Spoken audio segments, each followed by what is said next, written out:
கட்சியில ஒரு பெண் வேட்பாளரை நிறுத்தியிருக்காங்க அப்படின்னு உங்களுக்கு தோணலாம்.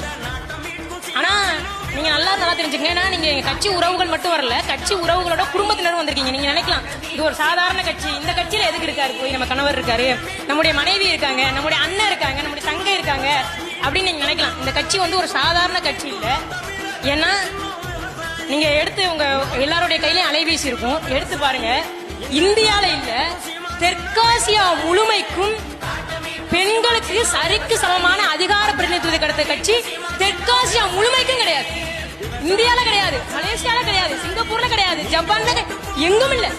தெற்காசியா முழுமைக்கும் கிடையாது. இந்தியால மட்டும் இல்ல, தெற்காசியா முழுமைக்கும் கிடையாது. ஆனா அப்படி கொடுத்த ஒரு கட்சி இருக்குன்னா அது நாம் தமிழர் கட்சி மட்டும்தான். இன்றைக்கு எப்படி அம்பேத்கரை பெண்களுக்கு சொத்துரிமை தந்தவர் என்று கொண்டாடுகிறார்களோ, அதுபோல வருகிற தலைமுறை பெண்களுக்கு அரசியல் உரிமை தந்தவர் சீமான் என்று வருகிற தலைமுறை கொண்டார். அந்த அளவிற்கு ஒரு புரட்சியாளன் அண்ணன் செந்தமிழன் சீமான் அவர்கள். இன்னைக்கு உங்களுக்கு தோணலாம் இது ஒரு சாதாரண கட்சியாக. ஆனா என்றைக்கு சட்டமன்றத்தில் 117 பெண்கள் அமர்ந்திருக்கிறார்களோ அன்றைக்கு தெற்காசியா முழுமைக்கும் பேசப்படும் சீமான் ஒரு புரட்சியவாதி, நாம் தமிழர் கட்சி ஒரு புரட்சி இயக்கம்னு பேசப்படும்.